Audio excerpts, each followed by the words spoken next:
I collapsed in my chair and looked at my cell phone. It was a little after 9 in the evening and I was exhausted. The twins had already gone to bed. I picked up the 6-year-olds from school at 4 in the afternoon. That meant I had to leave work almost an hour and a half early. As soon as they were in the car, I would drive home, make something for dinner in a hurry, play for an hour, and then struggle for another hour to get them to bed. I was completely frustrated. I got up and struggled up to the bedroom, where I haphazardly threw off my clothes on my way to the bed. Laying down on the bedspread in just my boxer briefs, I fell asleep easily. When the alarm clock rang at 6 in the morning, I rolled over onto my back and groaned. A few minutes later, I was in the bathroom under a hot shower trying to recover. To save time, I shaved in the shower, got out, and quickly dressed for work. The next duty was to get the twins ready for school. Both are in first grade at the local elementary school. After handing them each a cherry pie and a juice packet, I tackled the breakfast issue. After making a cup of coffee using a Keurig coffee machine, I gave my body a little boost of caffeine. Luckily, our local school has a morning program for parents who have to be at work around the same time most kids get to school. I dropped the twins off, and one of the aides waved to me as she led them into the school for a second breakfast before they were sent off to their regular classroom. I didn't wait, intending to get to my office as early as possible to make up for the hour and a half I had to leave early. I'm a financial analyst, and a pretty good one, I must say. I make excellent money and provide well for my family. I thought I had a solid marriage and a loving wife. That all changed 4 days ago when my loving wife sat down next to me. I was sitting by the backyard pool drinking Yuengling beer. She took the seat closest to me, set down her white wine glass, and started talking. "Sweetie, we have such a wonderful life in marriage. I love you to my very core. I don't want anything to come between us. I hope you feel the same way." I make a living capturing nuanced information and drawing conclusions about the value and risks involved in deals that could involve millions of other people's money. I'm good at it. After 11 years with my wife, of which we were husband and wife for 7 years, red flags started popping up everywhere when I listened to her. "You have a great job and career. You make more money than we need to enjoy a great lifestyle." I risked adding a comment. "Babe, you have a great career too. You may not make as much as I do, but your job as a counselor at a battered women's shelter is probably more important than mine. Not only that, but you've touched more lives than I ever have." She blushed at my copious praise. Still, I'm missing something, and I want to find out why there's this void in my life. Ugh, oh. Now the red flags loomed as if a hurricane wind was blowing. I looked at her face and saw that she was eagerly waiting for an answer. There seemed to be no guile or guilt in her eyes. "So you want counseling? That shouldn't be a problem." No, let me explain. You know Tom and Ruth?" I nodded. Tom and Ruth lived 4 or 5 houses down from us. I didn't know them very well. I knew Tom was some kind of real estate developer, and Ruth owned a women's boutique. As far as I knew, they had no children. Tom and Ruth have a sailboat that they keep in the Virgin Islands. From the pictures I've seen, it's a very beautiful sailboat. They invited me to go to the islands for a week to sail in the Caribbean. I've never been on an adventure like this, and I think it's just what I need to figure out why I feel like I'm missing something in my life. I knocked over a bottle of Yuengling and drained it before tossing it into the garbage can next to my chair. "When is this supposed to happen?" "We leave on Sunday and get home late the following Sunday night." I can't take a week's vacation on such short notice. Besides, it would be nearly impossible to arrange for someone to watch the twins for a week in 2 days. She shook her head and then lowered her eyes, a sure sign that she knew what she was about to say would not be well received. "Ugh, you're not in the plans. You were supposed to be here to take care of the kids." I was shocked. I looked at her as if she had grown a third eye on her stalk. "Let me get this straight. You're going to leave for a week on a sailboat in the Caribbean with 2 almost complete strangers, leaving me here to look after the kids and work, all without talking to me first?" "I'm talking to you now. 2 days before you plan to leave. The thing is, it looks like you've already made a decision without any discussion. It's a unilateral decision. I looked her straight in the face and put my finger on the table to emphasize my words. No, I don't think it is. You just need to call Tom or Ruth and express your gratitude for the invitation and then decline it. She didn't flinch once. Her eyes hardened, and I saw a completely different expression. An almost grim determination appeared on her face. I'm sorry, but this is what I have to do for myself. I know it's going to be hard on you with the kids, but you're strong and adaptable. It's only a week. My irritation was growing by the second, and my emotional control was at an all-time high. Gritting my teeth, I tried to curb my frustration enough to respond without sounding like a Marine instructor in full uniform. Then the doorbell rang. My wife, without saying a word, jumped up and ran to open the door. I heard voices, and within seconds, to my surprise, she was back on the patio with Tom and Ruth. I stared at them with my mouth open. Ruth and Tom were grinning widely, and my wife was now looking at me with an almost conspiratorial look. My brain was on full blast, and my thoughts were flashing almost faster than I could process them. This was the ultimate setup. All the defenses and tools I used every day in situations where lives could be affected went into play. Tom paused, as if expecting me to step up. I looked up at him with a level expression. My poker face was at the ready, and the game was in full swing. A few awkward seconds passed before my wife began seating people in chairs. I found myself surrounded by Tom on my left and Ruth on my right, with my wife directly across from me. I didn't utter a word. I had long ago learned that the one who starts such negotiations is usually the one in the weaker position. In the end, it was Tom who broke the ice. We're so glad Shelley is coming to the Caribbean with us. I remained silent. I looked at my wife intently, as if expecting her to say something. She lowered her gaze. Ruth added, She's going to have a wonderful time. It's so peaceful on the boat. She'll come back as a new woman. I looked back at my wife, but she was still scrutinizing the patio tabletop. I don't need a new woman. I'm perfectly happy with the one I have.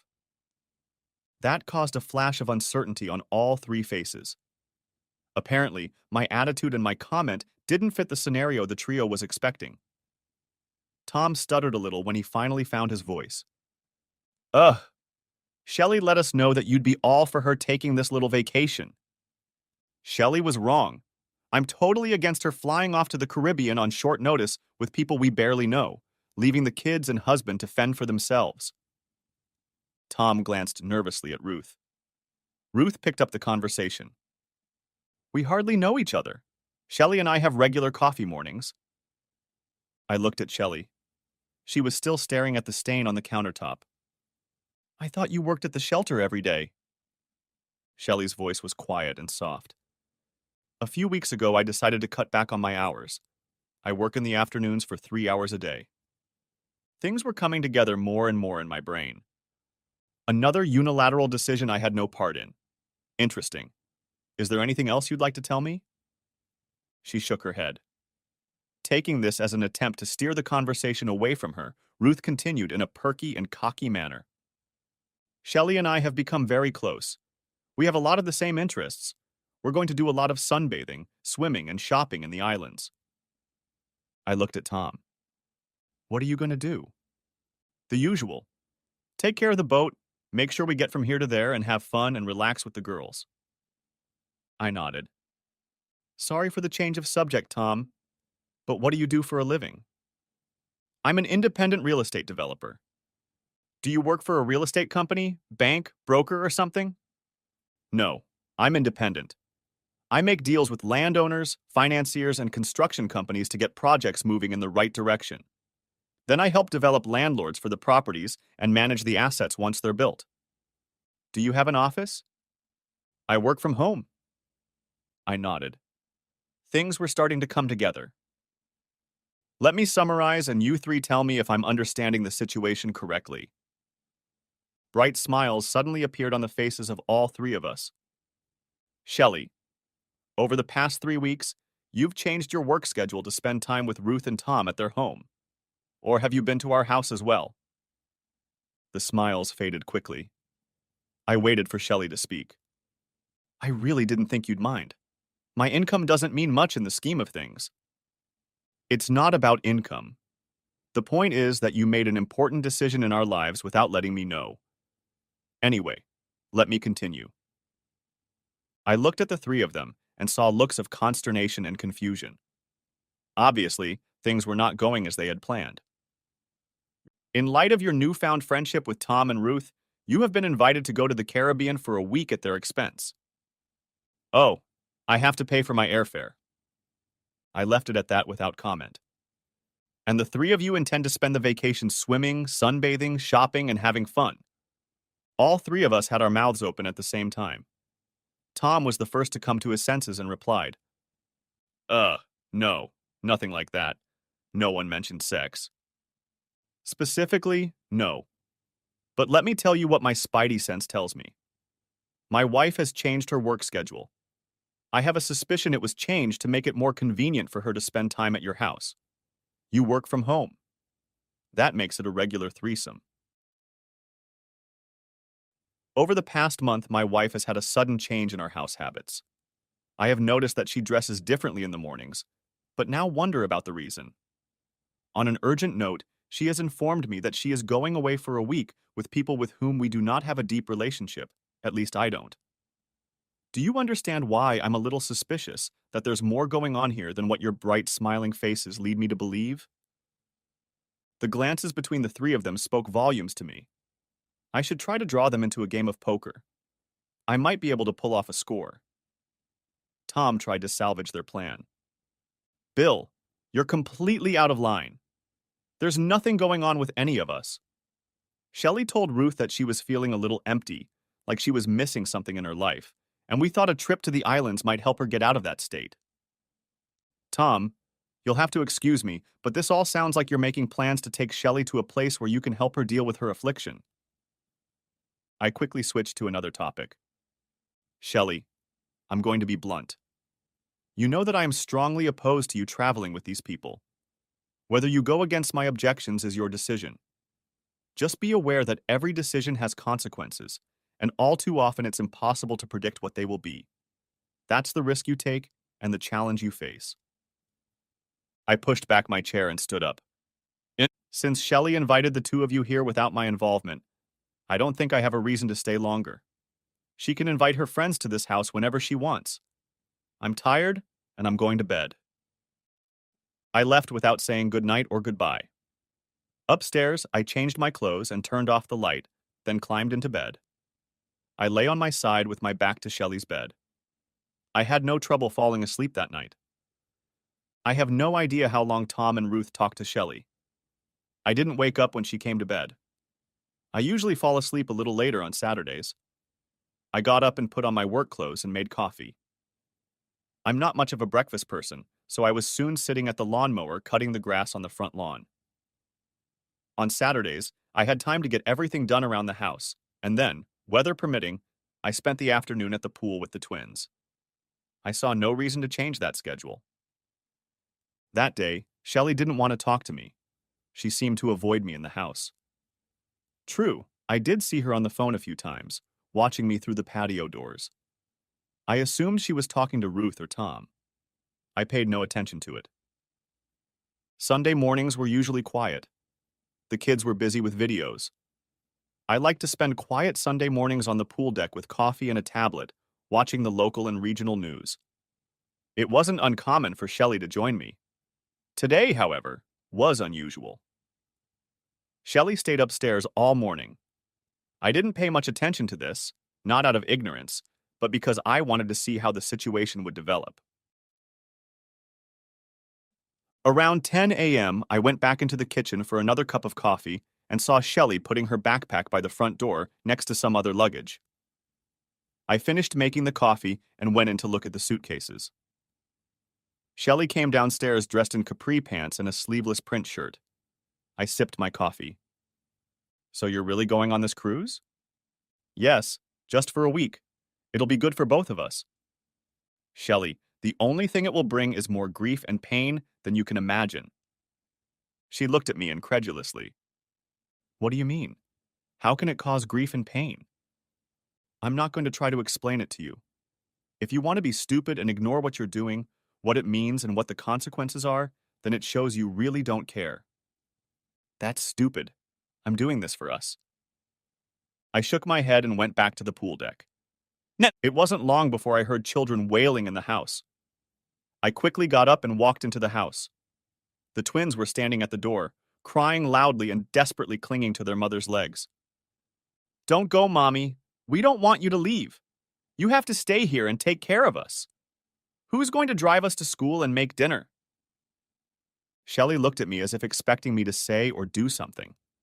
I sipped my coffee and let her deal with the situation she had created. She knelt down and started cooing to them. It's okay, little ones. Mommy just needs to be alone. Daddy will be here, and he will take good care of you. I'll be back in a few days, and I'll bring you some special surprises. She stood up, gathered her bags, and managed to get the two 6-year-olds off her feet.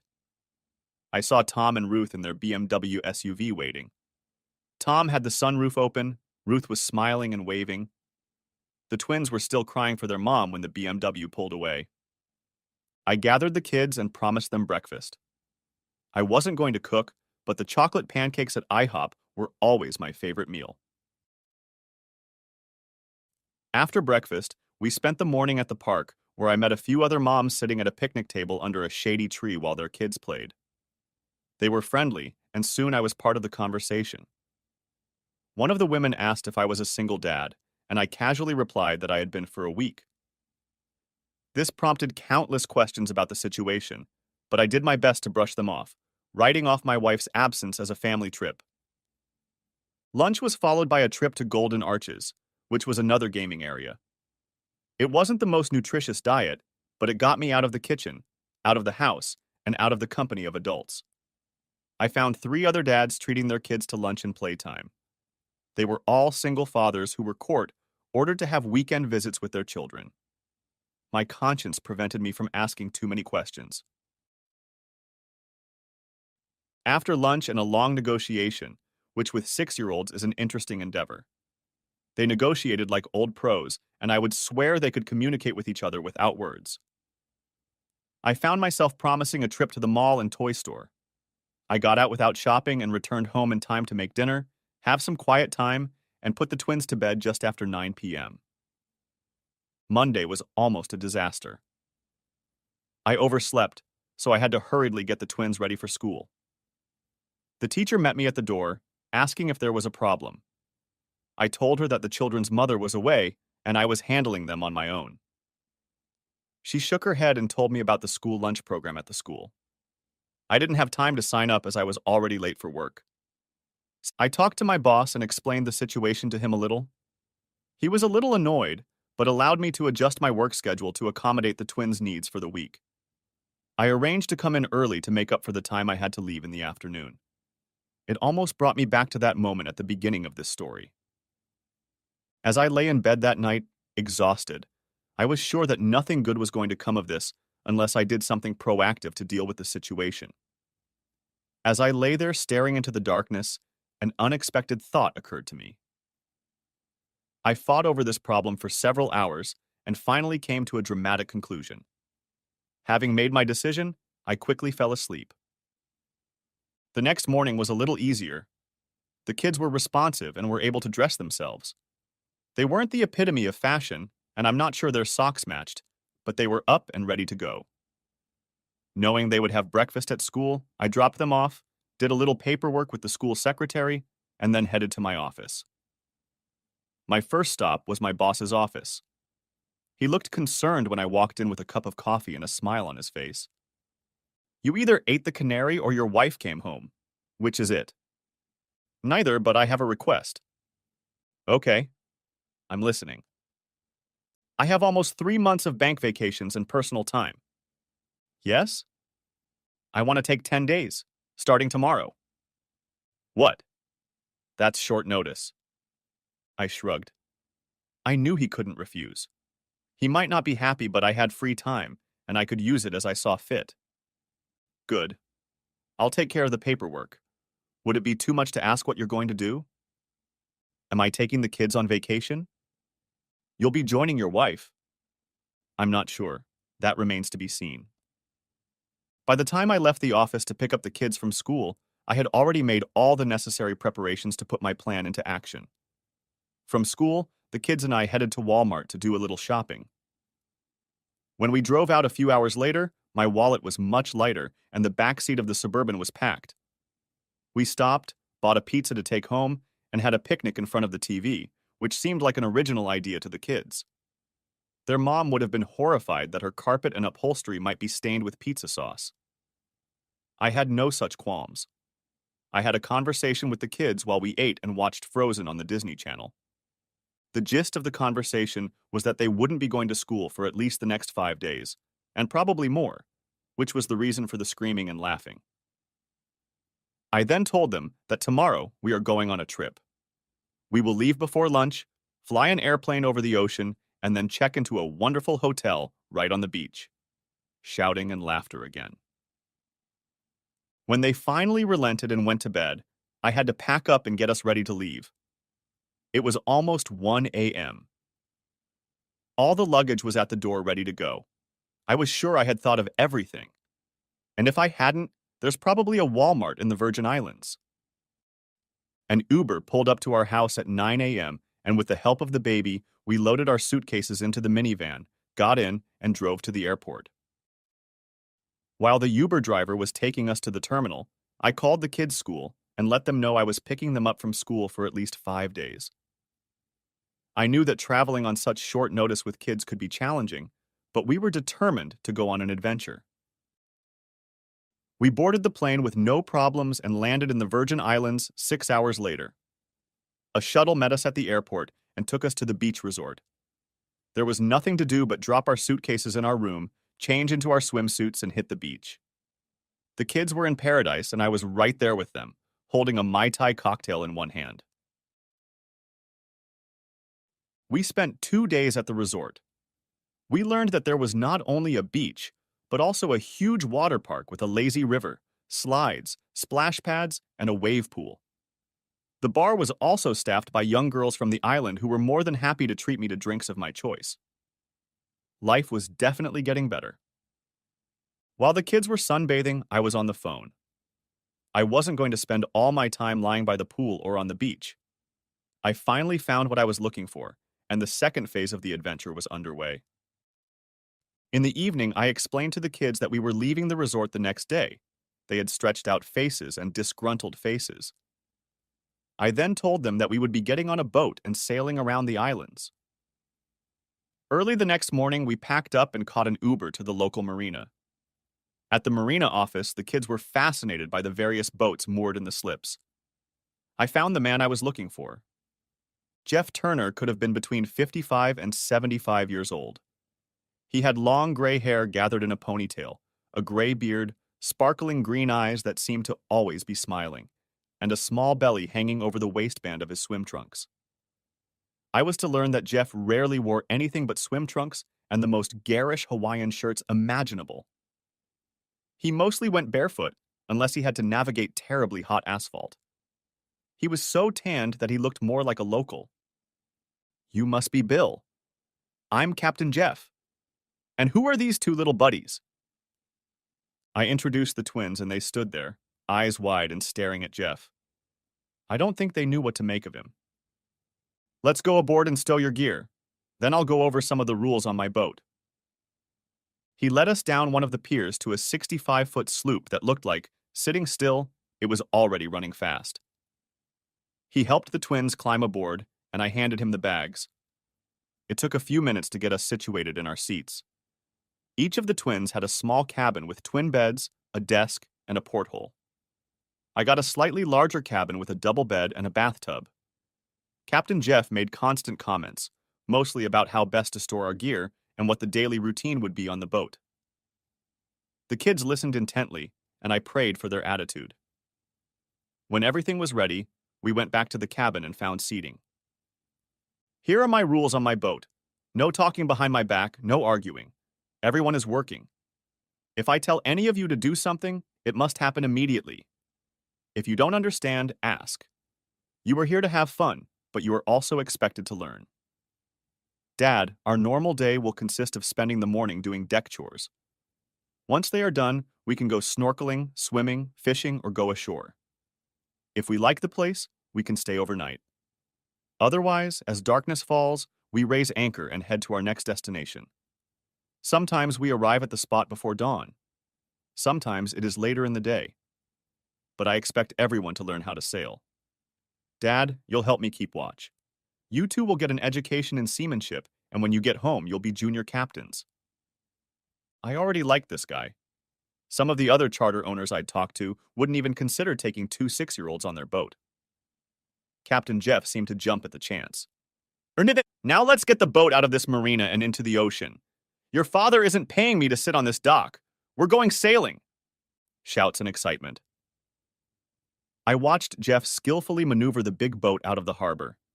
He only used the motor to get us out of the parking lot. As we entered the channel, he began giving orders. Bill, see the blue line at the bottom of the mast. Grab hold of it and unhook her from that jib. Then bring her to the windlass and make 3 clockwise turns around the windlass.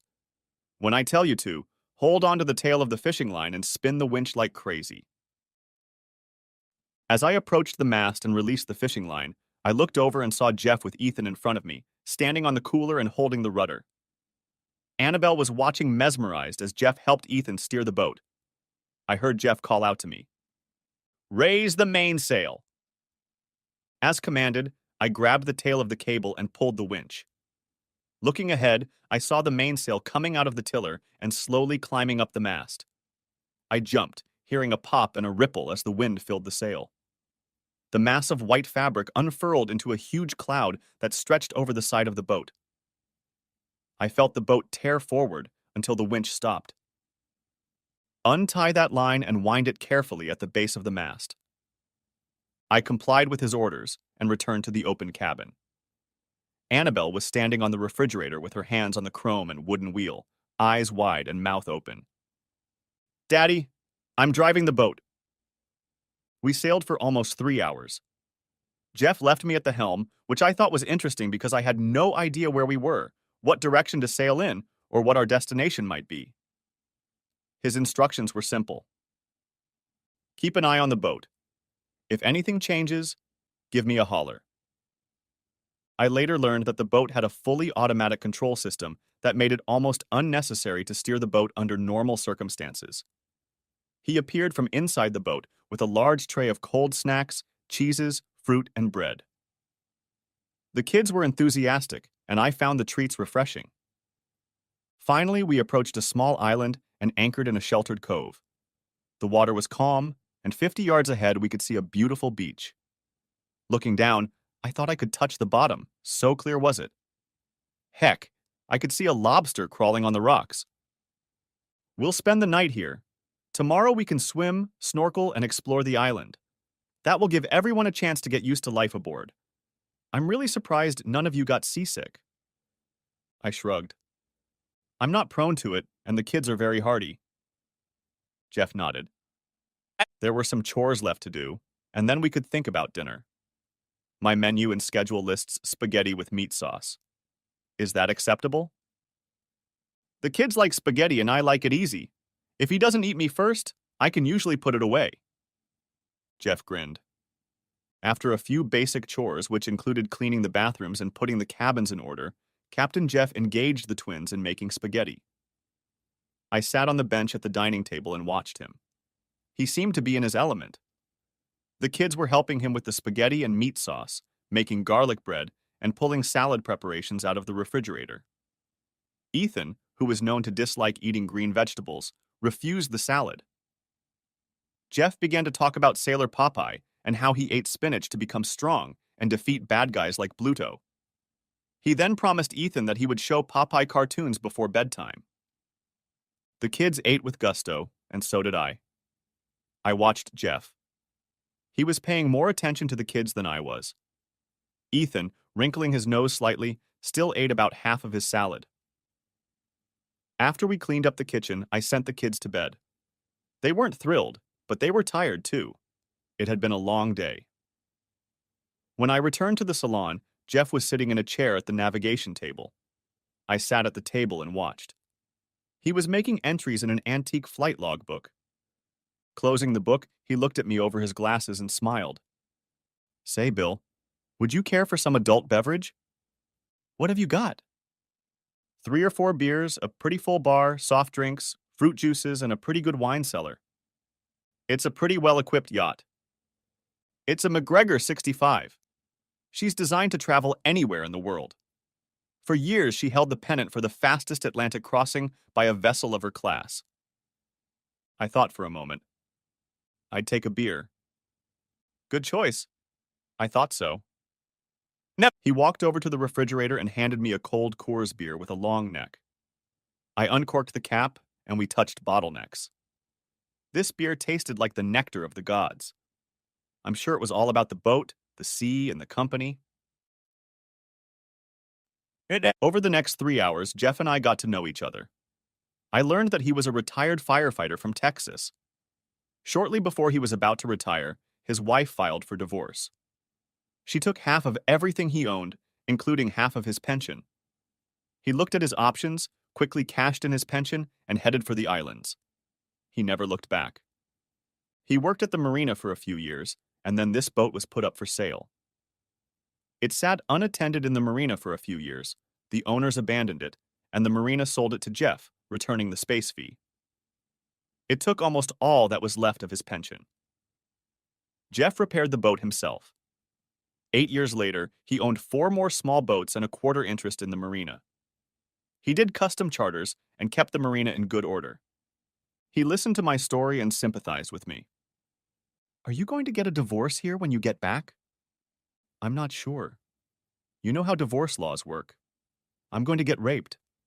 She'll get half of everything. The house until the kids are adults, alimony, child support, and I'll get to see the kids a few times a month and a couple times on holidays. To me, that's not an acceptable solution. Jeff nodded in understanding. I continued my questioning. How come you agreed to take the kids? I know most other charter captains wouldn't go for it. Jeff sighed and sipped his beer. My wife got custody of the kids. When I moved to the islands, she wouldn't let me bring them here even for vacations. I lost touch with my children, and now they have children, and I've never seen my grandchildren. Being able to see children like yours fills a void in my heart. I could see the pain and anguish on his face as he talked about his family. This was transmitted to me as I was deathly afraid that the same thing would happen to me. Then he surprised me with another unexpected question. Where is your wife on this vacation? Surprisingly, she is somewhere in the Virgin Islands. She left with her friends for a week, a few days before I decided to come here with the kids.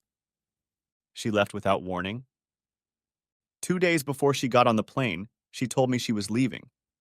She didn't ask. She told me. Jeff just shook his head, and then I saw him press his lips together, looking up. Do you know the name of the boat? No. I don't know anything. She didn't tell me where they were going or anything. What's the name of the owner of the boat? Tom Downey. His wife's name is Ruth. Jeff got up, and when he came back, he had a clipboard. I knew my cell phone was getting no signal at all. Is there a signal here? He pointed to a small dome on top of the hut. Satellite, full internet everywhere we go. He tapped the screen for a few minutes. I saw his face spread into a wide grin. Tom and Ruth Downey, registered owners of a 46-foot Easy Play catamaran. Great boat. Has all the latest electronics, including a transponder. What? A tracking device. It's becoming more and more common. This boat has one. Allows you to track the boat via satellite. It's a great tool, especially for charter companies. You can go to a website and see the location of your boat. Helps the Coast Guard in case of an emergency as well. Right now, it tells me that Easy Play is about 100 miles south, anchored near a group of small islands. That's interesting, I suppose. Yes, interesting. I give up. So do I. It's been a long day. Next chapter. I woke up to sunlight streaming through the porthole above my bunk on the sailboat. Something wasn't right. When I went to bed, the boat had hardly moved at all. The only sound I heard was the light beating of the surf against the hull, and everything was practically flat. When I rolled over onto my back, I noticed that we were at a certain angle to the right, or starboard, side of the boat. I could hear water running through the hull, and the motion of the boat told me that we were moving, and at a good rate of speed. I pulled on shorts and a t-shirt and headed for the galley and the main salon. Jeff was there at the navigation station. He was engrossed in a tablet on his desk. As I rounded the corner, I smelled coffee. Jeff looked up and grinned. Coffee's on the stove. The mugs are just above, hanging on hooks. I quickly drank a mug of hot black coffee and walked over to the clipboard on the table. I realized it was some kind of weather map. Ursa, I thought we were going to spend the day exploring the island. I had a change of plans after you went to bed last night. I went back to check things out one last time before heading home and noticed that the easy game had already started. They are coming back to us. I had an inkling of where they were headed, so I decided we would change the plan and head to the same destination. What destination? Jeff touched the tablet, and the screen changed to look like a normal map. There were two trails on the screen, a blue one and a red one. I mistook the red trail for ours and the blue trail for easy play. If I extended the lines, they would intersect at another cluster of islands. These islands are owned by one of the cruise companies. They use them as one of the ports of call on some cruises. If you're not on a cruise, you can buy a day pass and get there by private charter or shuttle. Private charters can come into their marina, buy a day pass, and pay a mooring fee to enjoy everything the island has to offer. There are beaches, sailboats, paragliding, a water park and pool, bars, restaurants. It's a huge playground. One of the islands is an adults-only area. I think you can imagine the amenities offered there. I suspect your friends are headed there. So why are we going? Well, for a couple $100, you can buy a day pass for you and your family to the regular part of the island. You can do things I don't get the chance to do, like paragliding or scuba diving. Sounds like fun, and the kids would love it. I thought we'd get a chance to see easy play. I'm not sure I want to see them. Why would I? Jeff grinned, a sly gleam in his eyes. You spent a lot of money to make this trip happen at the last minute. You could have gotten a little benefit and personal satisfaction, if you know what I mean. I thought about it. It would be interesting to sail this catamaran, so everyone knows we're not sitting at home thinking about what they're doing. How do you think the kids would feel about seeing their mother like this? The family island has a babysitting area where you can check them in and they'll keep them busy the rest of the day with all sorts of fun activities. It's designed to give parents on one of the family cruises some adult alone time. I thought for a moment about slowly cruising alongside Easy Play, standing on the railing of the 65-foot vessel and waving goodbye to my cheating wife and her friends. A little revenge might have lifted my spirits. Jeff, you are a conniving and cunning character, and I like the way you think. How long until we arrive? A couple more hours. I think in a little while we'll arrange a mooring by radio, anchor, and secure. You can arrange a couple days pass for you and your kids. I'll do the detective work. Maybe I can find Easy Play without too much trouble. From there, we'll proceed as planned. I nodded, and for the first time in a long time, my face broke into a wide grin. The kids probably won't be up for another hour or so. Tell me more about this boat and your business. It's intriguing. We sat for the next hour and a half, and Jeff told me about the McGregor 65, its history, the company that built it, and his own experience as a charter captain. I learned a lot of new things. He had sailed mostly in the Caribbean, but had crossed the Atlantic a couple times. One of his dreams was to sail around the world and visit all the exotic ports he had read about all his life. The main thing holding him back was the lack of a crew and a partner. He didn't want to set off alone. He asked me about my life, and I briefly told him about the stage I was at that day. He asked about what the future held for him. Jeff, I really don't know. If you had asked me 2 weeks ago, I would have told you I'd be working until the kids go to college. Then I'd retire, and Shelley and I would be doing a lot of the things most married couples dream of. Traveling and exploring. What about your kids? By the time my plan reaches retirement, they'll be in college and adults. We'd be an empty nester, with free time and financial resources to fulfill our dreams. Interesting. But what now in light of the current situation? I don't know. Divorce would ruin my financial plans and life goals. I'm not sure what I want to do. I was hoping this trip would help me figure it out. About that time, two grinning faces appeared in the cabin. The twins ran down the hallway, excited for what the day had in store for them. Ethan suddenly looked at them seriously. I'm hungry. You're always hungry. He grinned, but Jeff shifted the conversation. There will be breakfast, scrambled eggs, sausage, and toast. Who wants juice?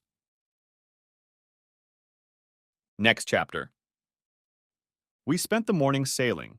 I'm learning all sorts of nautical terms. I was afraid the kids would get bored, but I was wrong.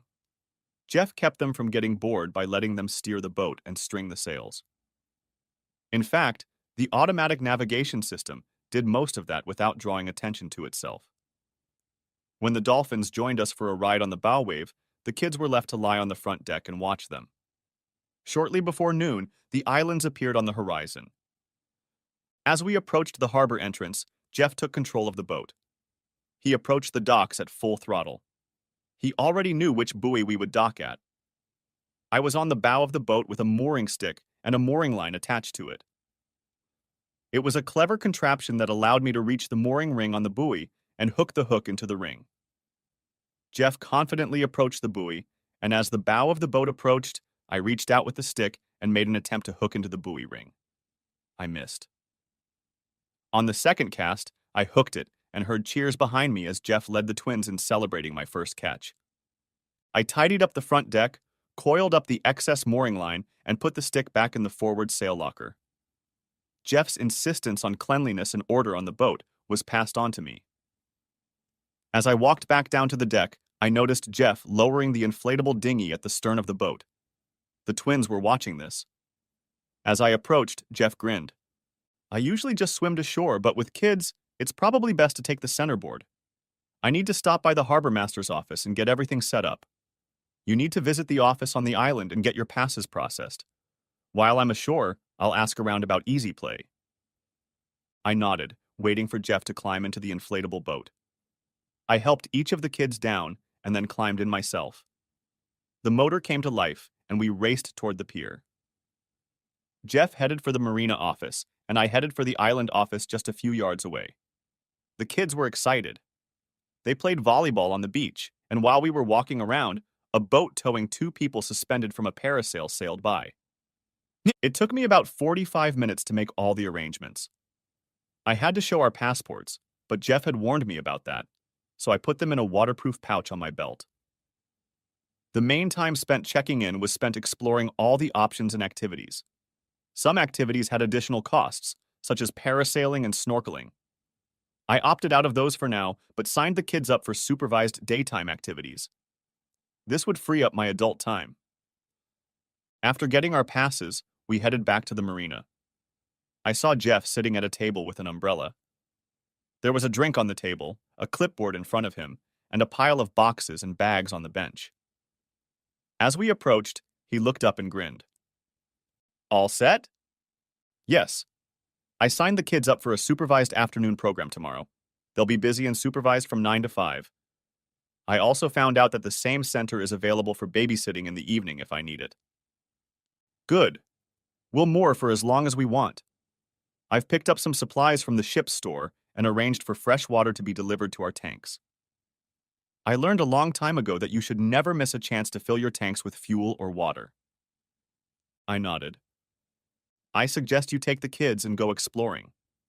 This whole island is nothing but a giant amusement park, and most of it is free for registered guests. Take your time. Enjoy yourself. I'll be on the ship as I need to take care of some maintenance, and then I'll do what I do best. Sitting on my keister and reading. When you're ready to go back to the boat, check in at the office at the marina, and a dinghy will take you out. I looked at the kids, who were already looking at me wide-eyed and full of anticipation. Then let's get this adventure started. Jeff, we'll see you tonight or tonight. Can we bring anything for you? No, I'm fine. Jeff picked up his gear, I took the kids' hands, and we all headed out to start the rest of our day. It was late evening when we finally arrived at the dinghy at the marina. Jeff was lying on the cushions in the cockpit, reading his clipboard, and stood up as we approached. Permission to come aboard, Captain? Of course. I had to lift the two sleeping kids up to Jeff. Ethan and Annabelle fell asleep as soon as they settled into the Ace. After hoisting them aboard, I tipped the boat over and climbed onto the deck of the larger vessel. Jeff was holding Annabelle in his arms, and Ethan was curled up on a cushion in the cockpit. Right. Do you mind carrying Annabelle to her cabin while I take Ethan? Not at all. I carried Ethan into the cabin and laid him on the bed and covered him with a blanket. He was covered in sand, but I decided to deal with it in the morning. Rounding the corner, I peeked into Annabelle's quarters. Jeff was standing there looking at her lying in bed. He did the same and put her to bed without changing her clothes. I watched him and saw his shoulders rise and fall several times.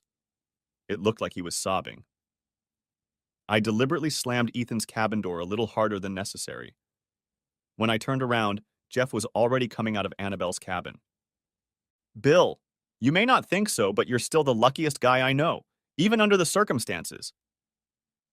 He walked abruptly back into the parlor, leaving me a little stunned. By the time I had checked on Annabelle's condition, closed her cabin door, and made my way into the salon, Jeff was already sitting at the table. On the table were two glasses filled with ice and an amber-colored liquid.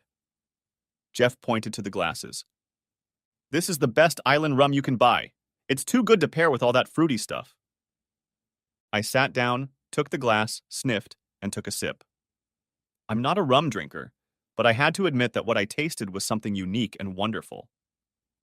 I looked at him in surprise. It's fantastic. He nodded. I have other news. The yacht Easy Play has docked at the adult island and has a mooring for the next 3 days.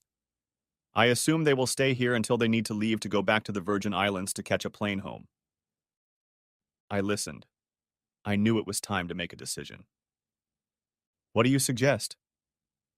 Jeff took a deep breath. It depends a lot on what you want to do next. And here it was. I was on a roll. I had to decide whether to fish or take the bait in this case. I think Jeff saw the indecision on my face. Listen, you still have a few days. Take the kids to supervised activities tomorrow. Then we'll have the whole day to poke around on the other island and see what's going on. I'm not sure I want to visit that island.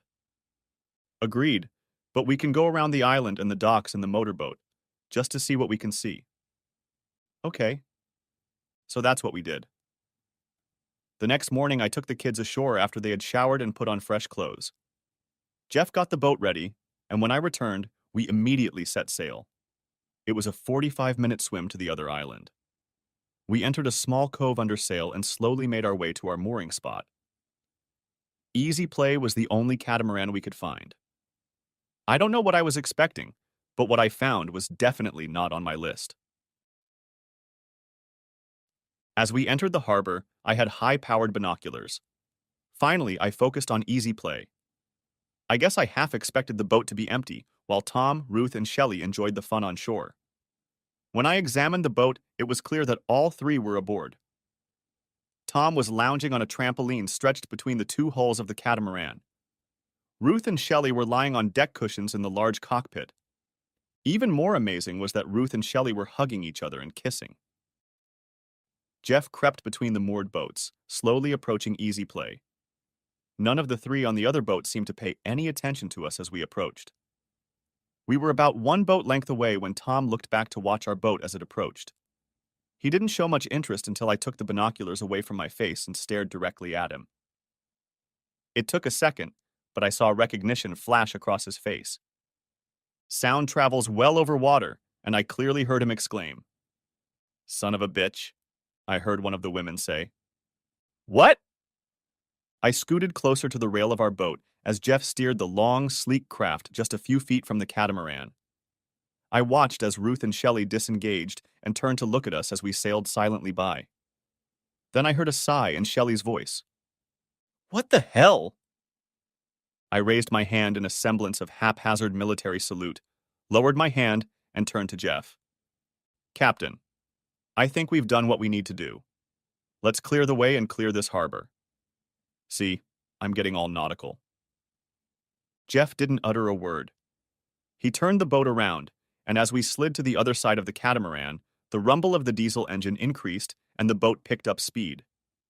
I looked back at the three on the catamaran, and they were looking at us with their mouths open. On the way back, Jeff and I talked about almost nothing. We set the sails, and when I finished on the foredeck, he filled our glasses with ice and rum. We sat in silence in the cockpit as the boat headed back toward the main island. Finally, Jeff broke the silence. Well, what now, my friend? I shrugged. I really don't know. Can the old pirate offer some suggestions? I grinned. Of course. There's one big question you have to answer. Would you and the kids be better off with her in your life or out of it? That wasn't what I expected him to say. I had to ponder the question while sipping rum.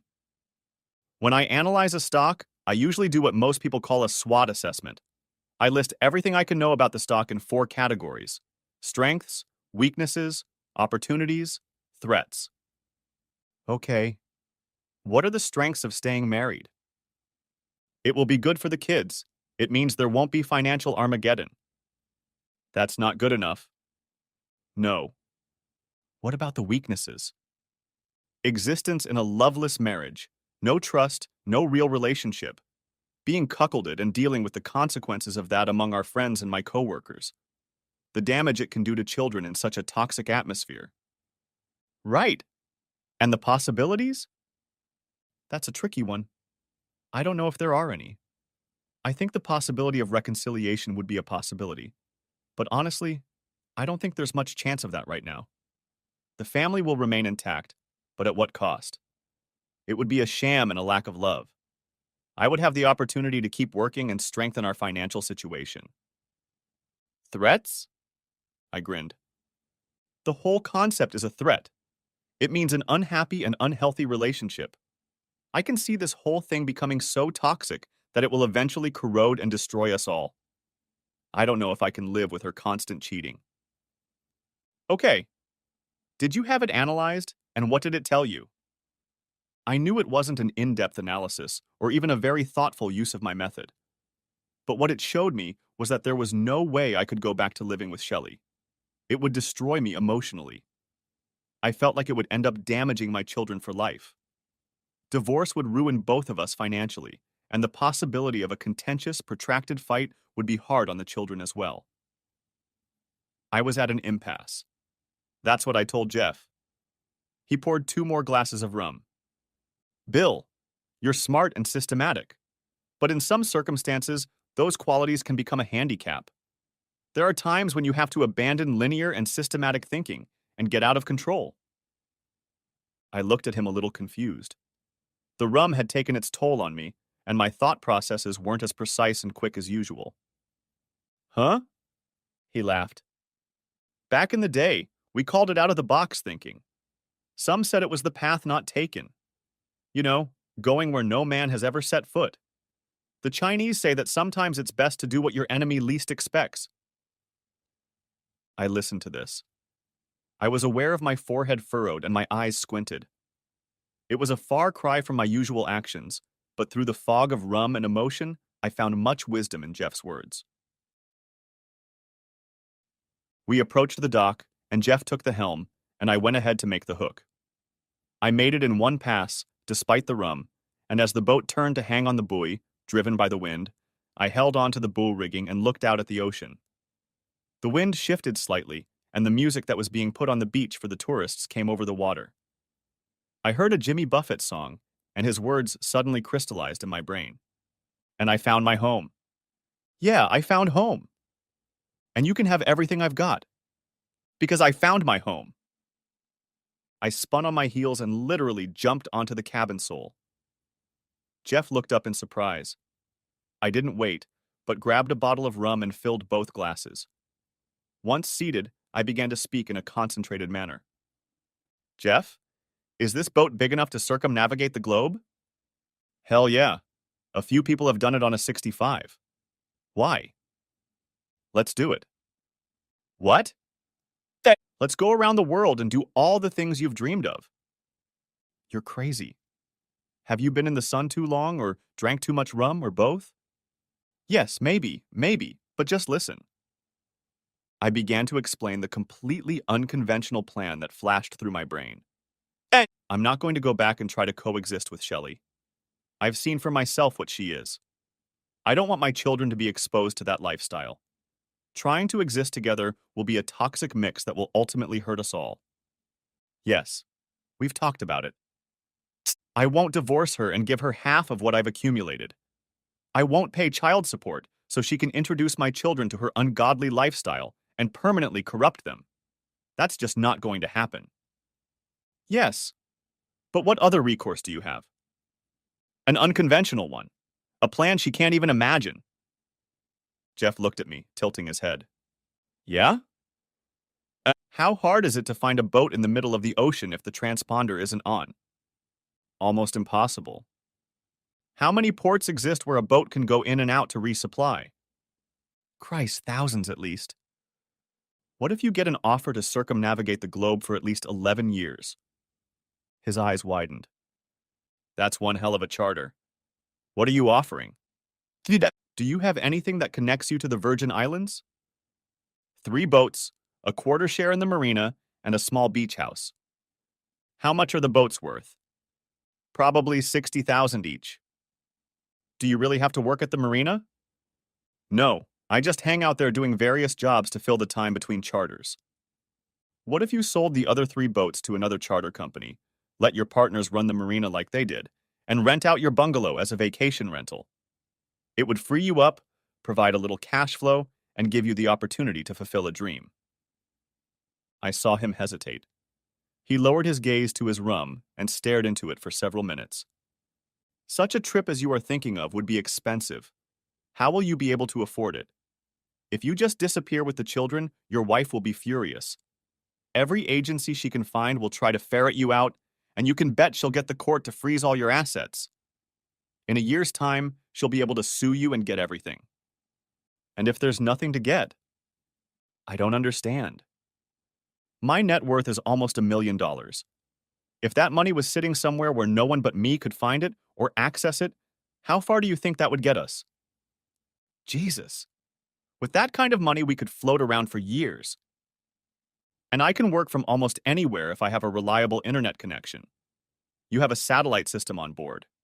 Is it reliable? Hell yes. That expensive son of a bitch better be working. What about your kids? Would you just take them away from your wife like that? She peeled them off her leg and turned her back on them the morning she left. All that time she didn't try to call or write to them? You didn't notice them asking about her? I don't think that, apart from the legal consequences, I would have any doubts. There are legal ramifications. You know you're going to be a fugitive. So the International Ocean Police will be looking for me? No, but if you want to go ashore anywhere, you run the risk of being discovered, arrested, and deported. My intuition tells me that's a very unlikely situation. Unless we spend an inordinate amount of time in some port, do something stupid to attract attention, and try to travel by airplane, I don't think there's much chance. That's a risk I'm willing to take. How long will it take you to set this up? I think a week or too much. I'll be able to do most of it remotely. How do you feel about taking a motley crew, a possible criminal, and heading off to unknown lands for grand adventures? Jeff finished the rest of his rum, slammed the plastic cup on the table, and stood up. Hoist the mainsail, sailor. It's time to begin this pirate adventure. To be continued. Thanks for watching, I hope you enjoyed it, so subscribe to my channel and watch the next video.